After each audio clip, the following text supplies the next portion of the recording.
et surtout de faire attention à vous et pensez à voir votre médecin si on est malade, on a le droit d'avoir des émotions. On n'est pas forcément moins un homme parce qu'on a des problèmes de santé particulières. Ne restez pas seul et surtout n'hésitez pas à contacter les associations et faites attention à votre santé.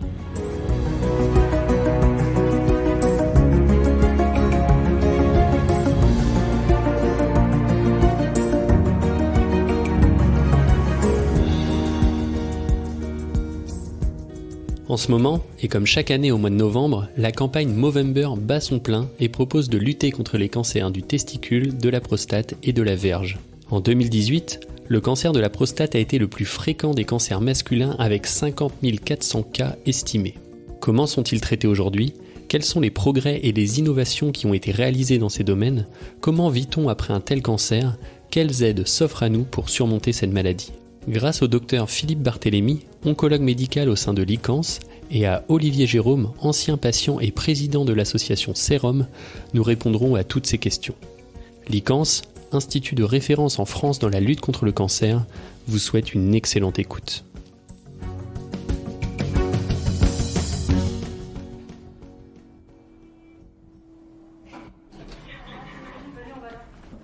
Docteur Barthélémy, bonjour. Bonjour. Et merci de nous accorder du temps pour répondre à nos questions. En quelques mots, pour commencer, est-ce que vous pouvez vous présenter ?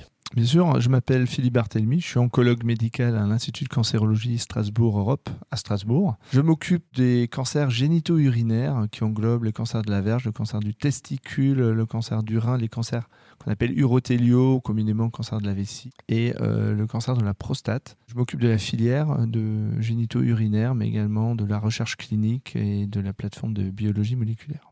Pour commencer, on va donc faire un petit focus sur le cancer du testicule. Est-ce que vous pouvez nous présenter brièvement ce que c'est ? Alors le cancer du testicule, on en parle rarement. C'est le cancer le plus fréquent de l'homme jeune. Donc généralement, il survient entre, on va dire, 18 ans, voire un peu avant, jusqu'à 45 ans, exceptionnellement au-delà. On distingue différents types de cancer du testicule et le mode de révélation est généralement une augmentation du volume testiculaire ainsi que des douleurs testiculaires. Donc c'est quelque chose qui est finalement assez simple à identifier, mais souvent, malheureusement, on le détecte plus tardivement parce qu'on laisse un peu traîner les choses. Donc un cancer qu'on peut identifier soi-même, par exemple ? C'est simple, c'est des autopalpations. C'est que si ça augmente de volume et si ça fait mal, le réflexe à avoir, c'est d'aller voir son médecin. Il n'y a pas de tabou, parce que souvent, vu que ça concerne les organes génitaux, automatiquement, on n'a peut-être pas trop envie d'aller voir son médecin traitant, mais j'invite tout le monde à justement aller consulter dès lors qu'il y a un doute, parce que quand on le détecte précocement, on a 100% de guérison. Oui, c'est ça. Une fois qu'il est détecté en avance, le taux de guérison est de 100%. Il est clairement de 100%, c'est-à-dire on est soit en face d'un cancer localisé et le traitement consiste en une orchidectomie, c'est-à-dire une ablation du testicule chirurgicale, qui n'a pas de séquelles, on va dire, majeures derrière. C'est des chirurgies qui se font très très rapidement. Par contre, lorsqu'il y a une atteinte plus étendue, avec des atteintes on va dire métastatiques, c'est une exception par rapport à tous les autres cancers. C'est que même au stade métastatique, on guérit ce cancer-là avec la chimiothérapie qui est la même depuis les années 80, tellement elle est efficace. Et dans 98% des cas, quasiment 100% des cas, on guérit les cancers du testicule, même au stade métastatique. Est-ce que vous avez des données chiffrées par rapport à ce cancer ? Ça concerne plusieurs milliers de cancers tous les ans. Ce qui est important à savoir, je pense, c'est les facteurs de risque notamment. Un des facteurs de risque, c'est lorsque le testicule n'est pas descendu correctement durant l'enfance. Donc ça, c'est un facteur de risque que l'on connaît. Des antécédents naturellement de cancer du testicule chez soi-même, mais également parfois au niveau familial. Il n'y a pas de forme génétique de cancer du testicule, on n'a jamais pu identifier ça. Il y a un dernier facteur qui est en discussion, mais qui est un peu plus qu'en discussion, c'est le cannabis. On sait que les cellules normales du testicule présentent des antennes, des récepteurs sur lesquels se fixent les cannabinoïdes, donc le métabolite actif, la substance active du cannabis, et on sait que les fumeurs de cannabis ont un risque plus accru de développer des cancers du testicule. Donc généralement, le cancer du testicule vers la trentaine jusqu'à 45 ans. On va dire deux mots aussi sur le cancer de la verge maintenant. Alors, le cancer de la verge, c'est vrai que c'est un cancer très rare. On n'en voit pas beaucoup. En tant qu'oncologue, je vois que les formes métastatiques, on en a 1 ou 2 par an. Donc c'est vraiment extrêmement rare. Il y en a une vingtaine, peut-être une trentaine en France au stade métastatique. Au stade localisé, c'est bien plus fréquent. Et généralement, le traitement au stade localisé, c'est la chirurgie. On coupe un bout. Bien sûr que c'est un retentissement majeur.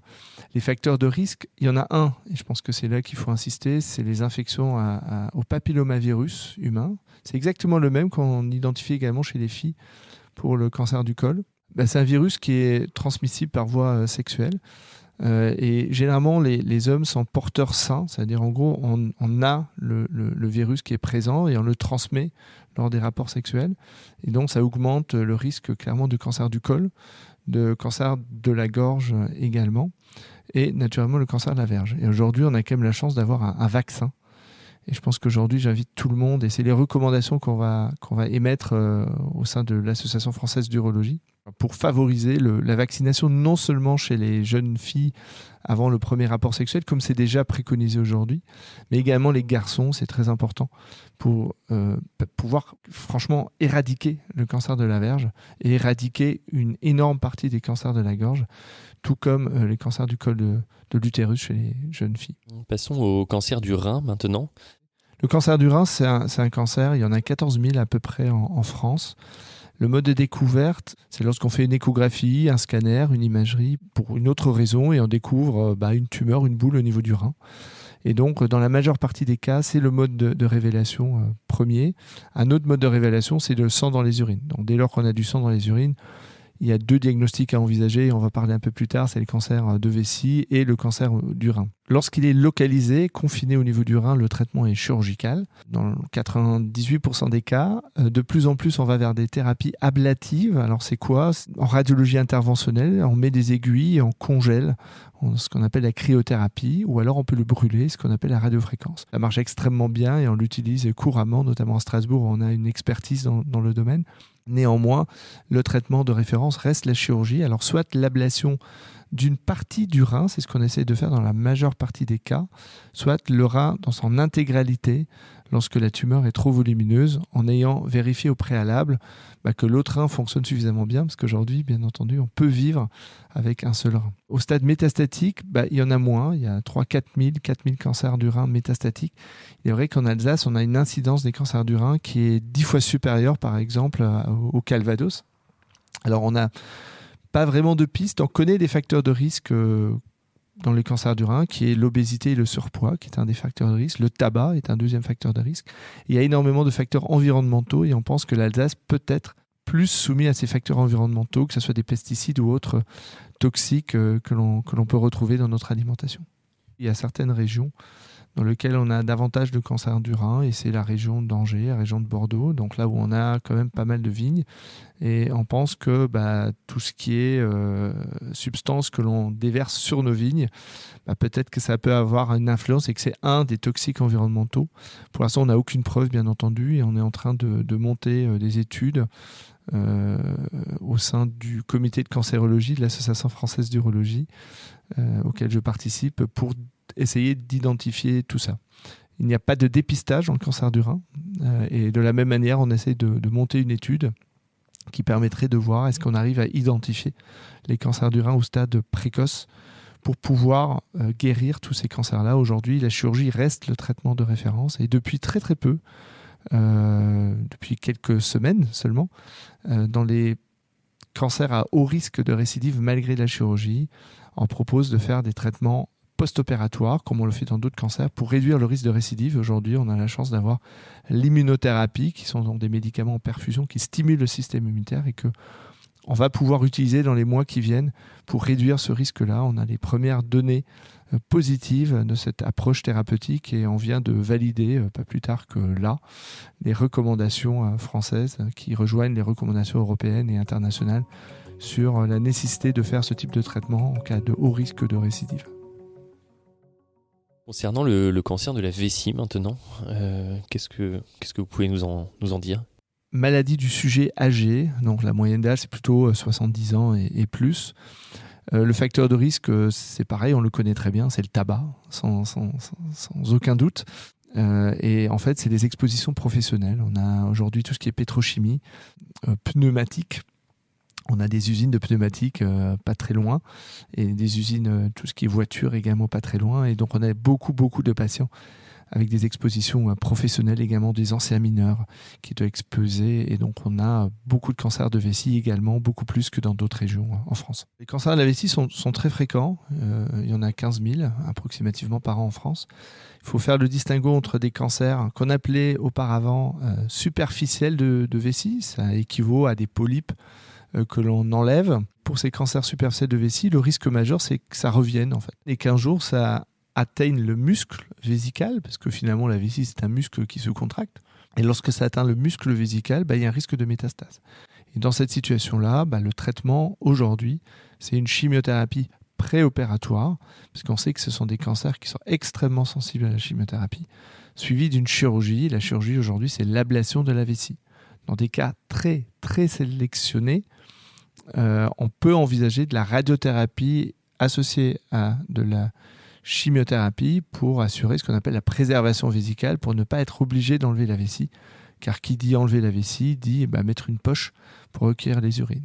Et encore une fois, depuis très peu, et dans le futur très proche, encore une fois, l'arrivée de l'immunothérapie bouleverse la prise en charge. Et comme dans le rein, finalement, lorsque aujourd'hui il y a un haut risque de récidive, on va dans les mois qui viennent proposer de l'immunothérapie en situation post-opératoire pour réduire le risque, encore une fois, de récidive dans ce type de cancer. Très bien. Comment il se manifeste ce cancer ? Comment on peut s'en rendre compte ? Donc aujourd'hui, il est clair que lorsqu'on a du sang dans les urines, il faut courir directement chez l'urologue, faire ce qu'on appelle une cystoscopie, c'est-à-dire introduire une caméra dans la vessie, et généralement on arrive à faire un diagnostic précoce, et qui dit diagnostic précoce dit encore une fois une augmentation des chances de guérison. Il y a un retard diagnostique important chez la femme. Il faut savoir que c'est un cancer à prédominance masculine. Plus de 75% des cancers surviennent chez les hommes, liés au tabagisme notamment, donc c'est en train de s'inverser malheureusement. Et donc chez la femme, souvent lorsqu'il y a du sang dans les urines, on minimise et on dit que c'est une infection urinaire. Et ce qui explique que ça traîne un peu plus chez les femmes. Donc encore une fois, là, j'invite également les femmes, lorsqu'il y a du sang dans les urines, et lorsque ça survient malgré des antibiotiques, d'aller quand même voir un urologue et de faire un examen avec caméra. Ça se fait en ambulatoire, sans anesthésie, c'est pas douloureux. Ça permet de faire un dépistage ou une détection précoce. Et pour finir avec ces focus sur ces 5 cancers, parlons maintenant du cancer de la prostate. Alors le cancer de la prostate est un cancer bien plus connu finalement dans la population générale, si on compare par rapport aux autres cancers dont on n'a probablement jamais entendu parler. Le cancer de la prostate, c'est 60 000 nouveaux cas par an, fort heureusement au stade localisé dans la majeure partie des cas. Il y a 12 000 décès par an également, donc ça c'est des formes métastatiques. Et aujourd'hui, le traitement, on va dire le dépistage ou la prévention, ça passe par la détection du PSA, le toucher rectal, mais on va en parler un peu plus tard. Le traitement aujourd'hui est essentiellement chirurgical au stade localisé. Il y a la radiothérapie également au stade localisé, combinaison avec ce qu'on appelle les hormonothérapies. Et au stade métastatique, on va aller vers plutôt des hormonothérapies, des chimiothérapies, et maintenant de plus en plus des thérapies ciblées. Aujourd'hui, il n'est pas recommandé en France de faire un dépistage de masse. Pour le cancer de la prostate, ça s'explique pour la simple raison que lorsqu'on fait un dépistage de masse, on détecte pas mal de cancers de la prostate localisés, mais de très faible risque, qui ne vont jamais induire le décès du patient. Et opérer le patient pour un cancer qui ne va jamais l'embêter, c'est altérer la qualité de vie pour rien. Donc c'est la raison pour laquelle aujourd'hui on ne fait pas de dépistage de masse. Par contre, on préconise un dépistage individuel. Ça signifie quoi ? Ça signifie réaliser un dosage du PSA. Alors c'est quoi le PSA ? C'est une substance fabriquée par les cellules normales de la prostate, mais également par les cellules cancéreuses. Et lorsque ce seuil est augmenté, ça peut être lié à un cancer, mais pas que. Ça peut être également lié à une infection de la prostate. Ça peut être lié à une inflammation de la prostate. Ça peut être lié au toucher rectal lui-même également, ou lorsqu'on pose une sonde urinaire. Donc il y a énormément de causes qui peuvent expliquer l'augmentation du PSA jusqu'à un certain seuil. On a défini un seuil arbitrairement de 4, ce qui ne veut absolument rien dire. On n'est pas malade au-dessus de 4 et on n'est pas guéri ou on n'a pas de cancer en dessous de 4. On peut avoir un cancer de la prostate avec un PSA en dessous de 4, comme on peut avoir autre chose avec un PSA à 9 ou à 10 ou à 12. Donc c'est pas si spécifique que ça, raison pour laquelle on l'associe systématiquement au toucher rectal. Et lorsque l'un des deux n'est pas normal, on réalise des imageries qu'on appelle l'IRM prostatique et des biopsies, c'est-à-dire des prélèvements au niveau de la prostate pour confirmer ou infirmer le diagnostic de cancer de la prostate. Aujourd'hui, quel rôle joue la prévention justement dans la lutte de ces cancers dont on vient de parler ? Alors, au niveau de la verge, on l'a dit, c'est clairement la vaccination. Je ne vais pas revenir dessus et je pense qu'on est d'accord qu'il faut vacciner les garçons contre l'HPV, qui est donc le virus responsable de ces cancers-là. Au niveau du testicule, il n'y a pas de prévention, c'est surtout le dépistage et l'autopalpation, dont j'invite tout le monde à finalement se palper. À l'époque du service militaire obligatoire, en fait, ça faisait partie de l'examen normal et on détectait énormément de militaires. Hommes jeunes par définition. Donc ça maintenant c'est un peu plus compliqué, donc il ne faut pas traîner, il faut y aller au moindre doute. En ce qui concerne le cancer du rein, il n'y a pas de dépistage et encore une fois la prévention passe par éviter l'obésité et éviter le tabagisme, ça c'est clair. Pour le cancer de la vessie, les facteurs de risque sont bien établis, c'est le tabac, les expositions professionnelles et on peut agir là-dessus, c'est clair aussi. Il n'y a pas de dépistage dans les cancers de vessie. Au niveau de la prostate, on a tout ce qui est perturbateur endocrinien. Alors là, on a un peu du mal à éviter, parce que c'est ce qu'on mange et on aimerait bien éviter, mais on ne sait pas toujours ce qu'on mange. Et en dehors de ça, encore une fois, c'est le dépistage à partir de 50 ans, tous les 2 ans approximativement, voire un peu plus, jusqu'à 4 ans. Et on s'arrête soit à 70 ans, soit lorsqu'on estime que l'espérance de vie est inférieure à 10 ans. Donc ça ne sert à rien de faire un dépistage à 82, 85 ou 90 ans. Parce que même si on découvre quelque chose, on ne va pas induire de traitement parce que c'est un cancer qui, pas toujours, mais régulièrement, évolue plutôt assez lentement par opposition à d'autres cancers. Néanmoins, il faut également tenir compte des antécédents familiaux. Et lorsqu'on a des antécédents familiaux de cancer de la prostate ou de cancer du sein ou de cancer du pancréas ou de cancer de l'ovaire, en fait, c'est là qu'il faut se faire extrêmement attention et peut-être commencer le dépistage un peu plus tôt, peut-être à 45 ans, dans ces situations très très rares mais assez particulières. Vous avez peut-être des choses à ajouter sur la façon dont aujourd'hui ces cancers sont pris en charge et puis aussi peut-être dire un mot sur les traitements qui s'offrent aux patients. Bien entendu, je pense que encore une fois, le cancer de la verge, c'est la chirurgie, il n'y a pas vraiment de traitement médicamenteux et malheureusement au stade métastatique, aujourd'hui, on n'a aucun traitement efficace. Aucun traitement efficace. On se base sur de la chimiothérapie, on a du mal à développer de nouveaux médicaments du fait de la rareté de ces cancers-là. Cancer du testicule, on a la chance d'avoir de la chimiothérapie qui est extrêmement efficace. Donc aujourd'hui, il y a très peu d'études, très peu de recherches dans le cancer du testicule, si ce n'est des études pour essayer de faire de la désescalade, c'est-à-dire diminuer le nombre de chimiothérapies pour finalement améliorer la qualité de vie des patients et limiter les séquelles que l'on peut avoir. Au niveau des cancers de la prostate, on a fait d'énormes progrès avec les hormonothérapies dites de seconde génération. Donc, c'est des médicaments qui sont maintenant sur le marché depuis 2011-2012. Et là, on va commencer à développer des hormonothérapies dites de troisième génération, donc des médicaments de plus en plus efficaces. On a développé de nouvelles chimiothérapies, mais surtout, je pense que l'avancée principale, c'est de les utiliser de plus en plus précocement dans l'histoire naturelle de la maladie. Et on se rend compte qu'en l'utilisant très précocement, l'exemple le plus typique, c'est les cancers de la prostate qui sont d'emblée métastatiques. Ça concerne 10% des cancers qui sont diagnostiqués au stade métastatique directement.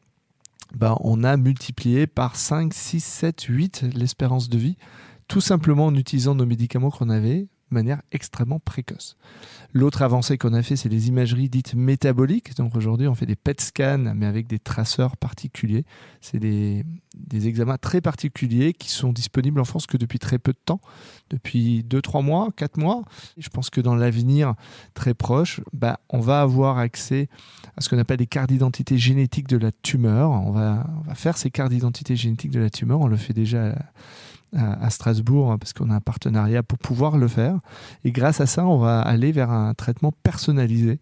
C'est-à-dire que le patient A va être traité différemment que le patient B ou que le patient C, avec soit ce qu'on appelle des thérapies ciblées qui ciblent justement l'anomalie identifiée, soit maintenant des radioisotopes, c'est-à-dire le lutécium PSMA est un exemple, mais c'est que le début. C'est des molécules radioactives que l'on administre aux patients et qui sont extrêmement efficaces et qui sont également arrivées cette année au courant de l'année 2022. Et donc on va voir comment ça va se développer dans les mois et dans les années à venir. Et on va aller de plus en plus vers le ciblage avec des thérapies de plus en plus performantes et des combinaisons thérapeutiques. Et de l'autre côté, ce nouveau concept qui est finalement ces radioisotopes. Alors là, on a le lutécium, mais bientôt on aura l'actinium et on en aura plein d'autres. Et donc ça, c'est quelque chose qu'on ne connaît pas pour l'instant. Ça nous oblige à nous réinventer, notamment avec les services de médecine nucléaire qui pour l'instant faisaient que des scintigraphies osseuses. Maintenant, en fait, ils deviennent acteurs de la prise en charge. Et on a mis en place, par exemple à Licence, des consultations de médecine nucléaire et des consultations communes avec l'oncologue médical pour identifier les patients, leur expliquer comment ça va se passer et derrière, comment ils vont être suivis par la suite, parce que c'est vraiment une révolution pour la prise en charge des cancers de la prostate. Alors parlons maintenant des récidives, justement, après ces types de cancers. Là où on a le plus de chiffres, c'est clairement le cancer du rein. On sait qu'il y a 30% des cancers du rein qui vont évoluer vers le stade métastatique. Et au stade métastatique, si on revient sur nos traitements médicamenteux, aujourd'hui, le cancer du rein, il n'y a pas de chimiothérapie, donc ça, c'est clair, ça ne marche pas, ça n'a jamais marché, ça ne marchera jamais. On a des thérapies ciblées, justement, qui détruisent les vaisseaux sanguins, qu'on appelle des anti-angiogéniques, qu'on utilise depuis 2007, qui ont fait la preuve de leur efficacité. On en a une dizaine maintenant disponibles. Et depuis 2016, est arrivée l'immunothérapie, donc ça c'est en perfusion, mais qui stimule le système immunitaire, et qui a révolutionné la prise en charge des cancers du rein, avec aujourd'hui des guérisons probablement, même au stade métastatique. Donc finalement, les patients qui vont récidiver aujourd'hui auront accès à de l'immunothérapie. Alors des combinaisons d'immunothérapie, soit entre elles, soit avec des thérapies ciblées. Et aujourd'hui, on a des efficacités de l'ordre de 70 à 90% dans cette situation-là, avec malheureusement des résistances qui peuvent se développer au fil de l'eau. Mais on a l'impression qu'on arrive à les combattre de mieux en mieux. Et que on arrive quand même à prendre en charge de manière plus optimale ces cancers-là, au prix quand même d'effets secondaires qui sont notables. Un mot sur les retentissements psychologiques qu'il peut y avoir à la suite de tels cancers. Alors il est assez simple de comprendre qu'il y a des retentissements psychologiques, notamment pour le cancer du testicule, avoir le diagnostic de cancer à 20 ans, je pense que c'est un retentissement psychologique à tout âge, mais encore peut-être plus à 18 ans, à 20 ans. Enlever un testicule, c'est pas anodin. Il peut y avoir des troubles de la fertilité, bien entendu. C'est pour ça qu'on fait des préservations de sperme avant la chirurgie, bien entendu. Il peut y avoir des répercussions à moyen et long terme psychologiques dans cette situation-là. Les cancers de la vessie également, c'est un retentissement psychologique important dans la mesure où l'ablation de la vessie fait en sorte qu'on se retrouve le restant de sa vie avec une poche. Et c'est probablement ce qui est le plus compliqué à admettre pour le patient. Avec l'arrivée des nouvelles thérapeutiques, l'immunothérapie associée aux chimiothérapies et également aux thérapies ciblées, on commence, et on est en train de voir ça avec nos collègues au niveau européen, de développer des études, et c'est ce qu'on est en train de faire, et on est en train de chercher des financements pour faire des études sur la préservation vésicale. Aujourd'hui, la meilleure vessie, c'est celle avec laquelle on naît. C'est clair, c'est pas une vessie artificielle, même si elle peut être faite aujourd'hui de manière chez des patients très sélectionnés. Mais je pense que l'idée, c'est aujourd'hui, on arriverait normalement à éviter l'ablation de la vessie dans approximativement 40 à 50% de nos patients. Pourquoi ? Mais parce que nos traitements pré-chirurgicaux permettent de stériliser, d'enlever 100% des cellules cancéreuses dans 40 à 50% des cas. C'est-à-dire que dans 50% des cas, aujourd'hui, on enlève la vessie pour rien. Alors, on est obligé de l'enlever parce qu'on ne peut pas le savoir au moment où on l'enlève. On le sait qu'après, lorsqu'on a fait l'examen au microscope. On est plutôt optimiste d'épargner au maximum le patient et de préserver la vessie. Naturellement, il ne faut pas que ça soit au détriment du patient, au détriment d'une perte d'efficacité thérapeutique. Et il ne faudrait pas que le patient devienne métastatique parce qu'on n'a pas traité correctement. Donc on a toujours cette crainte à l'esprit. Mais aujourd'hui, je pense que la préservation vésicale, c'est quelque chose qui est important et ça permettrait d'améliorer justement le côté psychologique et l'acceptation. Je ne reviendrai pas sur la pénectomie, c'est-à-dire, bien entendu, couper une verge, ça a un impact psychologique évident. Au niveau de la prostate, l'impact est clairement sur la sexualité. Qui dit hormonothérapie dit, soyons honnêtes, castration, dit perte de la libido, perte de l'érection. Qui dit chirurgie dit également perte de l'érection. Il y a des solutions. Il y a maintenant des consultations en sexologie, insuffisamment aujourd'hui parce que ça reste encore tabou. Les patients ne nous en parlent pas vraiment. On met même en place des espèces de flyers pour justement en faire de la pub, pour qu'ils nous en parlent. Mais oui, il y a des solutions qui ne sont pas idéales, bien entendu, mais il y a des solutions pour garder une sexualité malgré une poche urinaire, malgré des troubles de l'érection. Voilà, il y a différentes sexualités et je pense que c'est important d'en parler. Si nous restons sur ces retentissements psychologiques, est-ce qu'il y a justement des aides aussi qui sont disponibles pour les patients et quelles personnes ils peuvent peut-être aller voir? Aujourd'hui, il y a un travail de dépistage de ces différents soucis que l'on peut avoir. Parce qu'il y a certes les troubles de l'érection, il peut y avoir l'incontinence, il peut y avoir des troubles psychologiques et souvent on en parle peu lors des consultations parce qu'elles sont limitées en termes de temps. Donc on est en train de développer des outils papier, mais également des outils un peu plus high-tech avec des applications pour justement essayer d'identifier quels sont les besoins des patients. Il faut en parler, je pense, il n'y a pas de tabou. Il y a des psychologues qui peuvent prendre en charge les patients. Il y a des fontes musculaires également avec les hormonothérapies, des modifications du corps, avec également des seins qui poussent. Donc il y a vraiment cet aspect-là aussi. Donc il y a ce qu'on appelle des APA, c'est-à-dire en gros des éducateurs sportifs pour faire l'activité physique adaptée. Et donc ça, c'est quelque chose qui est important également pour se sentir de nouveau un peu plus homme, on va dire. Donc c'est quelque chose qui est important. Il y a l'andrologue ou le sexologue, et là, clairement, il n'y en a pas assez. Et donc, on a un collègue qui est en train de se former là-dedans. Et donc, en sexologie, vous avez les sexologies un peu, on va dire, orientées féminin et masculin, et psychologue. Et donc, je pense que c'est vraiment également des patients à qui on doit adresser les patients précocement. Et il faut aborder ce sujet-là lors des consultations, même si j'avoue, je me mets dedans. Pour des raisons de temps, souvent, c'est pas la priorité, on l'aborde pas systématiquement, bien que on se voit avec les différentes années, parce que moi, ça fait quand même maintenant 10 ans que je travaille, que c'est un sujet qu'on aborde de plus en plus et de plus en plus facilement aussi, donc c'est plutôt bien. Très bien, mais ce qu'il faut retenir, c'est ça aussi, c'est pas de tabou et ne pas hésiter à en parler. Pas de tabou, il y a des solutions, il y a des injections intrapéniennes pour les érections, il y a des prothèses testiculaires qu'on peut mettre en place, il y a des sphincters qu'on peut mettre en place contre l'incontinence. Enfin, il y a plein de solutions que l'on peut mettre en place et on n'a pas de tabou. Je pense qu'on est médecin et en génito-urinaire, on a quand même l'habitude d'aborder ce type de sujet, donc il ne faut franchement pas hésiter. On a fait des avancées fantastiques sur les dernières années. Moi, j'ai eu la chance d'avoir connu, on va dire, la période de la chimiothérapie, exclusivement la chimiothérapie, et l'arrivée des thérapies ciblées, l'arrivée maintenant des immunothérapies, l'arrivée des combinaisons, l'arrivée des cartes d'identité génétique de la tumeur et de la personnalisation des traitements. On a multiplié par, je ne sais pas combien, l'espérance de vie de nos patients. Il y a plein de patients que je suis maintenant depuis plus de 10 ans. C'était quelque chose qui n'était pas envisageable il y a 10 ans, justement. Il y a des patients et de belles histoires de patients où grâce à ces nouveaux traitements, on a pu améliorer leur qualité de vie, leur espérance de vie, bien entendu. Et je pense qu'on a guéri des patients. J'invite tout le monde à participer aux essais cliniques. Pourquoi ? Parce que c'est un moyen détourné pour avoir accès à ces traitements. Et je dis toujours aux patients, je préfère vous traiter comme un patient en 2027-2028 et non pas comme un patient en 2021 ou 2020 ou 2019. On a accès, on a la chance à Dicans d'être considéré en génito-urinaire comme un centre expert, que ce soit pour le cancer du rein, le cancer de la vessie, que ce soit au niveau national, européen et même international.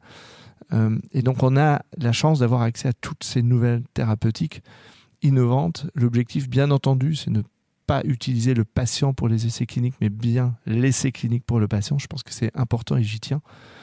Et que grâce à ces approches-là, on arrive maintenant à améliorer de manière considérable la prise en charge de nos patients. Alors, on n'est qu'au début du chemin, le chemin reste long. Malheureusement, on a également des défaites et on a des résistances qui se développent, mais je suis un éternel optimiste et je garde espoir pour l'avenir. Et j'espère qu'on verra de plus en plus de patients guéris de leur cancer. Olivier Jérôme, bonjour. Merci de prendre le temps de répondre à notre question pour ce podcast de Licence, de vous à nous.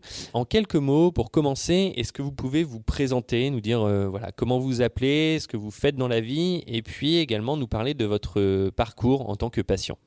Olivier Jérôme, j'ai 51 ans, j'ai eu un cancer du testicule en 2001, et donc j'ai eu ce cancer du testicule à l'âge de 30 ans, qui est un chamboulement, on va dire, important dans la vie d'un homme.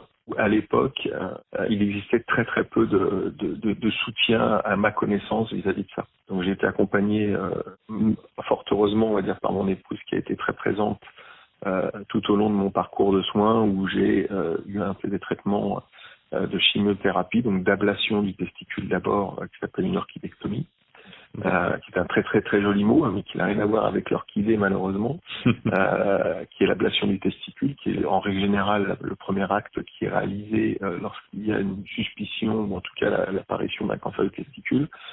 Donc moi il y a deux formes qui arrivent régulièrement ce cancer du testicule. La première qui est plutôt le testicule qui gonfle. Et donc les gens s'inquiètent des fois en disant ça peut être un choc quelque chose. Donc il est très important de ne pas hésiter à aller voir un médecin tout de suite quand il y a une problématique sur un testicule, même si on pense que c'est un choc. Moi le mien à l'inverse c'était vraiment rétréci et c'était atrophié. J'ai attendu beaucoup trop longtemps et j'ai un jour entendu, alors peut-être comme dans notre podcast, mais un jour à la radio parler du cancer du testicule et donc a pris rendez-vous chez le médecin qui, suite à mon testicule, m'a fait faire, on va dire, une échographie, ne laissant aucun doute au fait que voilà, c'était probablement un cancer, et donc a réussi à m'orienter tout de suite vers un médecin spécialiste. En quelques jours, l'ablation d'un testicule, puis après de la chimiothérapie. Comme j'avais beaucoup traîné, chose qu'il faut surtout pas faire, et je le dis vraiment pour les personnes qui nous écoutent, avec un cycle assez fort de chimiothérapie qui s'est étalé sur quasiment 4-5 mois, qui a permis d'avoir toutes les tumeurs qui pouvaient rester. Aujourd'hui, vous en êtes où ? Alors aujourd'hui, maintenant 20 ans après, on va dire, je suis en rémission totale, même en guérison dans ce qu'on peut appeler. J'ai été suivi pendant 12 ans, on va dire, avec des scanners qui sont plus ou moins espacés. Avec à chaque fois la crainte quand on est patient, et ça c'est souvent ce que je dis quand j'échange avec d'autres personnes, de se dire est-ce qu'ils vont pas nous retrouver quelque chose quand on fait ce scanner-là, et jusqu'au jour fatidique dans le bon sens du terme où le professeur ou le docteur qui nous suit me dit voilà, on est arrivé à la fin du suivi et donc maintenant vous êtes tranquille, merci, au revoir.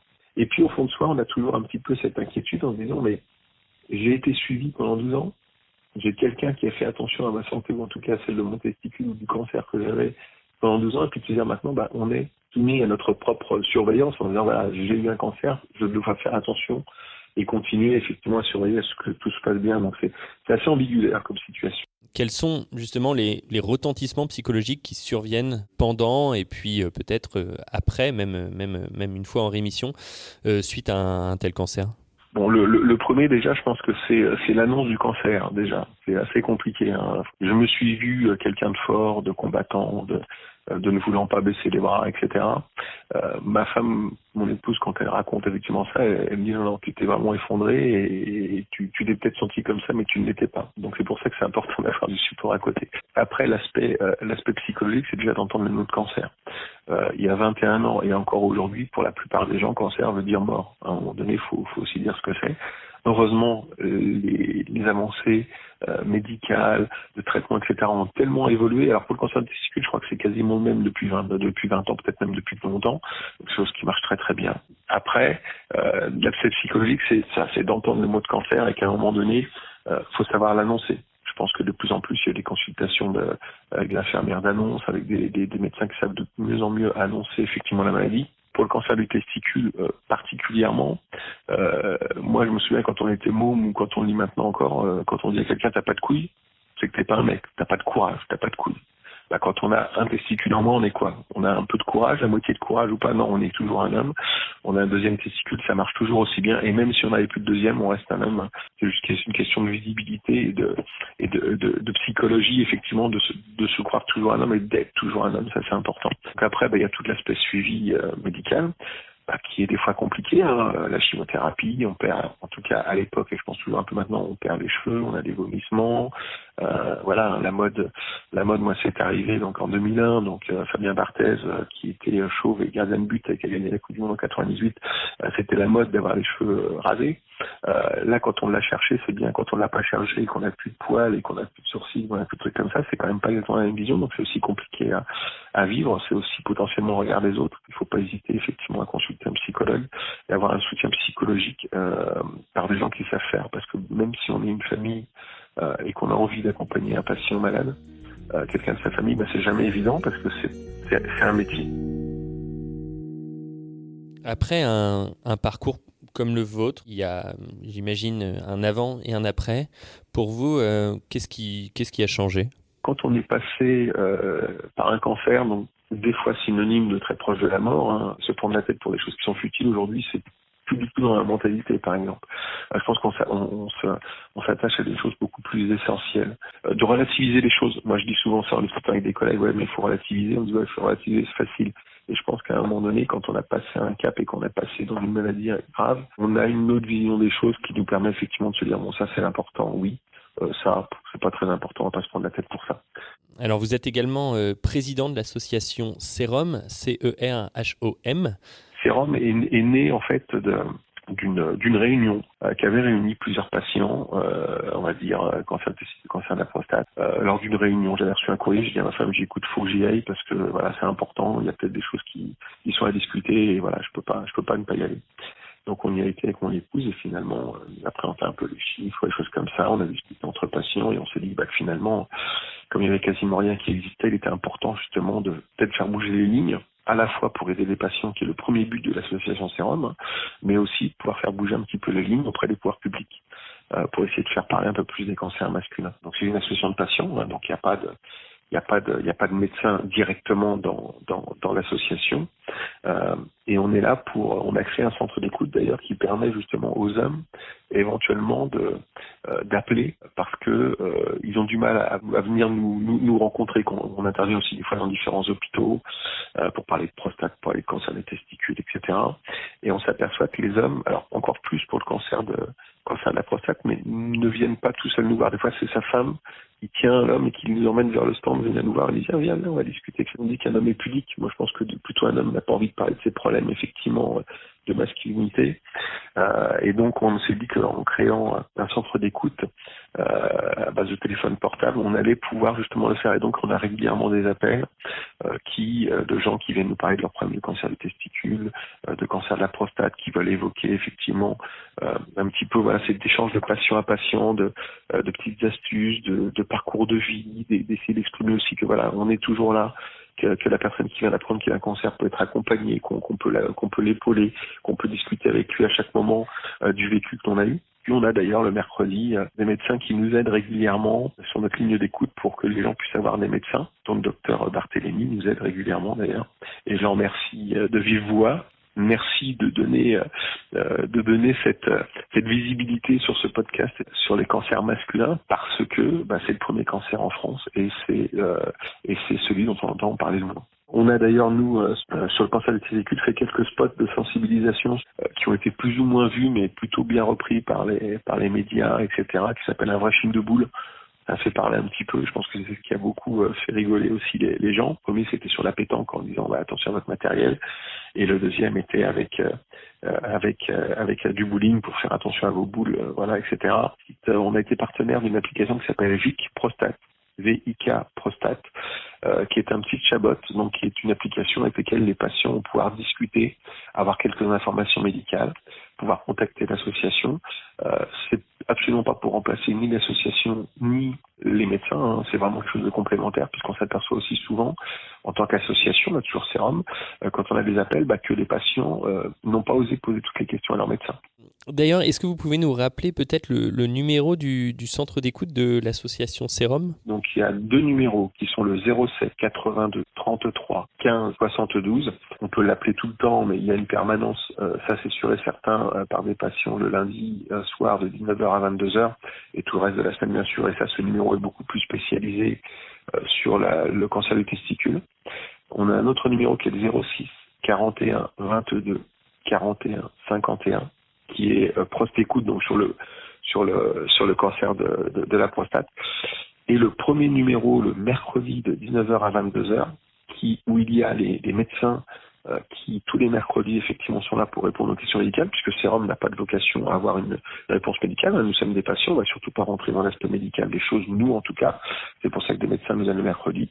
Et le mercredi, c'est le 07 82 33 15 72. Est-ce que vous pouvez nous dire 2 mots sur le taux de PSA, ce que c'est et le rôle qu'il a? Alors, le taux de PSA, c'est un indicateur d'une problématique potentielle de la prostate, qui n'est absolument pas quelque chose qui va dire qu'il y a un cancer de la prostate. Ça, c'est important de le dire et de le rappeler. Aujourd'hui, il faut savoir qu'il n'y aurait pas de recommandation, effectivement, ni française, ni de l'État, ni médicale, effectivement, de dosage de PSA. Donc le PSA, déjà, c'est une prise de sang, donc il n'y a rien de douloureux vis-à-vis de ça. Quand on a 50 ans, je pense que c'est pas idiot, effectivement, de demander à son médecin, surtout si on a des antériorités dans la famille de cancer de la prostate. Si on le sait, parce que souvent on sait qu'un homme dans notre famille a un cancer, mais quand on parle de cancer, on ne dit pas souvent quel est le cancer. Puis on peut suspecter le fait que s'il y a un cancer d'un homme dans la famille, qu'on ne sache pas quel type de cancer c'est, ça peut être un cancer de la prostate. Encore une fois, le dosage de PSA n'est qu'une information. N'est qu'un indicateur, ce n'est pas ça qui va, pour moi, donner lieu à un traitement ou à de la chirurgie. Pour moi, le taux de PSA est un indicateur qui peut être important de réaliser, suivi, bien entendu, si le taux est un peu élevé, d'un toucher rectal, donc qui est pour certains hommes malheureusement un petit peu rédhibitoire, mais donc de pouvoir voir si la prostate a grossi et potentiellement après une biopsie s'il y avait des choses plus importantes. Donc voilà, donc le taux de PSA est une information qui peut aiguiller, mais qui n'est pas forcément non plus révélatrice d'un cancer systématiquement. Pour finir, je voulais savoir si vous aviez un message à faire passer aux auditeurs, aux auditrices qui nous écoutent, quelque chose qu'on n'a pas forcément évoqué durant cet entretien et dont vous vouliez parler. On a parlé de beaucoup de choses, mais je pense que ce qui est important à retenir, c'est que les hommes doivent faire attention à leur santé.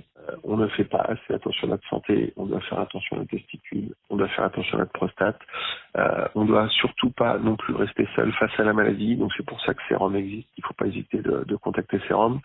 Il ne faut pas hésiter aussi à en parler autour de soi. Quand on fait, nous, de la prévention primaire, multigénérationnel, un jeune qui a un cancer des testicules, quand on leur montre un spot de prévention sur le cancer des testicules, on leur parle aussi de prostate. Et donc je pense que le message, c'est que parlez-en à votre père, à votre grand-père, à votre oncle, etc. Parlez du cancer de la prostate. Le but n'est pas d'inquiéter les gens, mais c'est de se rendre compte qu'il faut faire attention. Il y a certaines choses à faire à un certain moment, et surtout de faire attention à vous et pensez à voir votre médecin.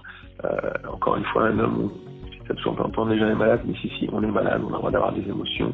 On n'est pas forcément moins un homme parce qu'on a des problèmes de santé particulières. Ne restez pas seul et surtout n'hésitez pas à contacter les associations et faites attention à votre santé.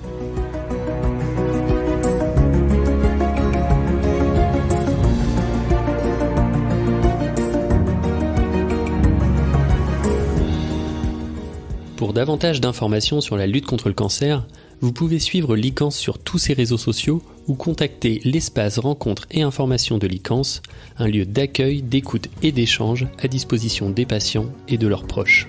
Nous espérons que cet épisode de De vous à nous vous a plu. Si c'est le cas, n'hésitez pas à en parler autour de vous et à le partager. Vous pouvez aussi vous abonner pour ne pas manquer les prochains épisodes. À très bientôt.